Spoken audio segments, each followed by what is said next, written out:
In this module, we're going to start to take a look at culture.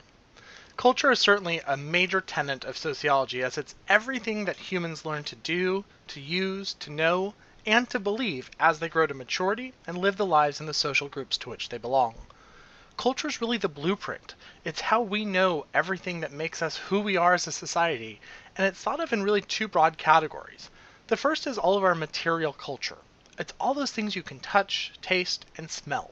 It consists of human technology and things that human beings in that culture make and use. If you think about all of those tangible things around us, that is our material culture. If there's particular clothing, dresses, or if there's particular art style, that's all part of our material culture. The fact that we use mobile devices such as our cell phones and our smartphones, all of those things are all part of our material culture. There's a second component that really has to do with our non-material culture, and that is all the cognitive things, those things in our minds that we cannot directly touch, taste, or see.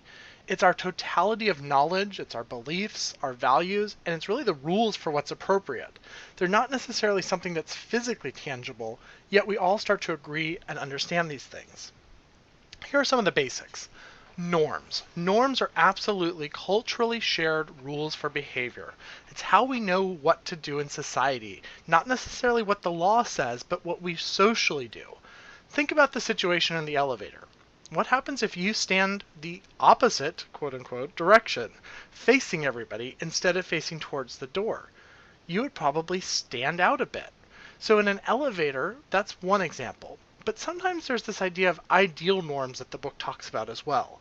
An ideal norm is simply what we as society say should happen in that scenario in an ideal sense. But often there's a reality of what we call a real norm.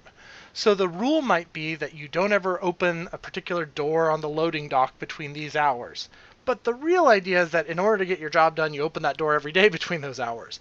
So it can be things that you say you're never going to do, such as following the speed limit. You say, I'm going to always adhere to it, right? That the speed limit's 50 miles per hour. But maybe in a particular area, you know everybody goes 60 miles per hour. That's an example of a real norm versus an ideal norm. And in that case, it's an actual law, so it's even further codified as a norm. The other versions we have are folkways. Folkways are traditions or customary forms of behavior that aren't necessarily going to violate the law. Think about being at an outdoor sporting event or a ball game. Everyone starts to remove their hat and maybe put their hand over their heart for the national anthem. That's a folkway. It's a traditional or customary way to behave in a particular situation. And you won't be jailed necessarily for not putting your hand over your heart or not removing your hat, but it's something that we as a society say is important.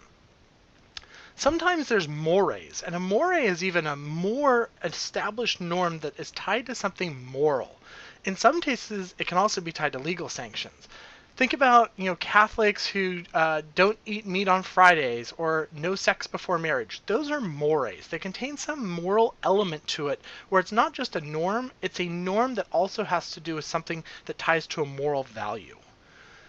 There are true values also, and a value is simply a notion of good or bad, a right or wrong. It's not necessarily a rule, but more of a feeling that people have in society.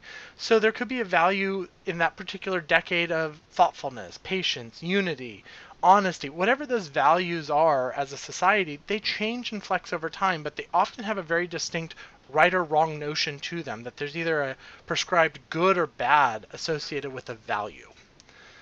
And then there's laws. Laws are nothing more than norms that are enforced and codified by a legal system, meaning that we as a society felt so strongly about something, we not just had it as a norm, we then took it and actually put it into our legal system, into our code. And you can often tell how strongly a society feels about something based upon what starts as a norm and then gets so strongly supported it becomes a law. Part of the role of language is also important in culture, and there's a theory in your book called the Sapir-Whorf hypothesis. And what this means is really that language can also shape our meaning. Very symbolic interactionist if you think about our chapter 1 discussion. The language a person uses can often also determine his or her perception of reality. And it's not that language is simply passive, it's that language itself can shape reality. For example, if you live in a very, very remote rural area where you're not near a city, maybe you don't even have internet, there might be a lag of some of the words and some of the notions that you use to describe things. For example, if you are so remote, maybe you're living on a farm in a really, really small town and you've never met a gay person before, you may not even necessarily have that word in your vocabulary to know what gay or homosexuality might be because you're so off the grid and so remote. That's an example where language in and of itself can either give us or not give us the words to also make sense of our culture and what we're seeing around us. So keep that in mind.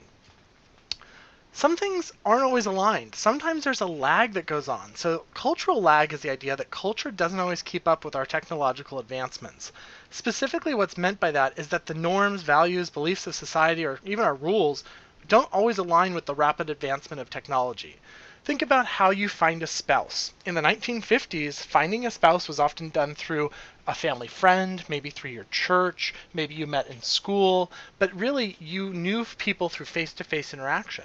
In today's society, we find our spouse through online dating services, online apps, all kinds of different methods that weren't necessarily there before. Cultural lag speaks to the notion that people, when the internet first came out, were judging, saying, how would you ever meet a spouse on the internet? That's ridiculous. And yet we as society have now evolved to be accepting of that in a much different way. That describes the cultural lag, that difference of when the technology was there for dating, yet we didn't really understand what to do with it and we were making judgments about it. So keep in mind, cultural lag happens a lot. And then there's also cultural shock. That's simply where you have the difficulty adjusting to a new culture that's really different from your own. If any of you have ever traveled the world or seen any other cultures, or maybe even parts of the United States where you said, my gosh, this doesn't look or feel anything like what I'm used to, you probably experienced some degree of culture shock. And finally, when we talk about culture, it's also important to talk about subcultures. And subcultures are just a segment of society that shares a distinct lifestyle, value, norm, belief system that really differs from the larger society. They don't in any way want to do away with the larger society. Sometimes these are ethnic subgroups, political, geographical, occupational. Could be that you belong to a particular union at your work. It could be that you believe that SoCal or Southern California is a subculture all unto itself. But again, these things are not to do away with society, but rather you're just part of a distinct group that has slightly different lifestyles, values, norms, and beliefs. So culture can be really complicated. Be sure to read the full chapter in your text, as this is just providing you an overview, but I hope it helps you to start to make sense of the social world that is all around you every day.